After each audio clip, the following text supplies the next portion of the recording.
Maggie, what's the very latest? This person still at large?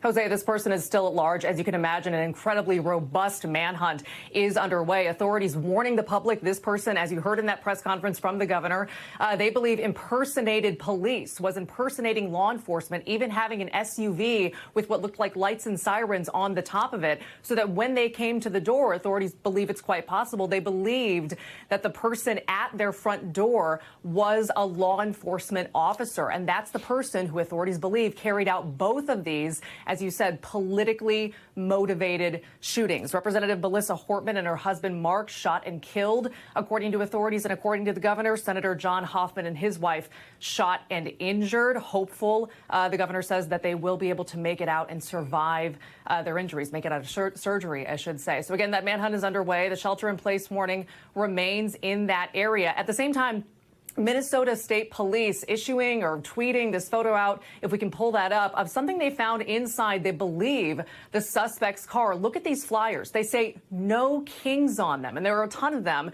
They said in a later tweet that were found inside the car they believe was driven by the suspect. Of course, that points them to all the rallies that are happening across the country, practically in every state throughout the day today, including here in Chicago and Illinois, and of course in Minnesota and in Minneapolis as well. Earlier today, Governor Walz urging people, in light of this violence, in light of these shootings, not to go to the local rallies, saying, of course, concerns about security at these events are now heightened. Concerns about security regarding local public officials, elected officials, and including law enforcement are heightened as well as this manhunt, Jose, continues for this suspect.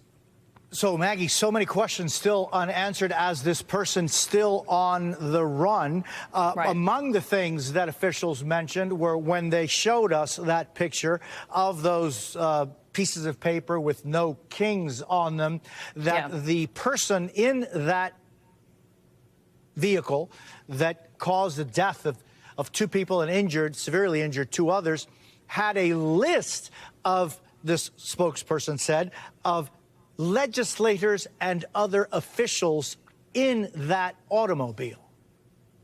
Right, they did. And we don't know, they weren't able to kind of define what exactly that list means or what, if any, political causes this person is definitively associated with. They're being very careful with those details right now. Remember, we don't have a name for this person, at least not publicly released at this time. So they're not really nailing down why the people on that list, and they haven't released the list publicly, what exactly they have in common, what exactly that tells them about the motive here. Again, they're being very careful while this continues on. But that photo that we're seeing, again, tweeted out by Minnesota authorities, that was kind of the first glimpse that we have, along with this description of this being politically motivated, as to what may be driving this violence this morning, as to what may have been behind this. Again, they say they believe this was one person impersonating law enforcement who carried out both shootings, Jose, in the very early morning hours here on this Saturday morning.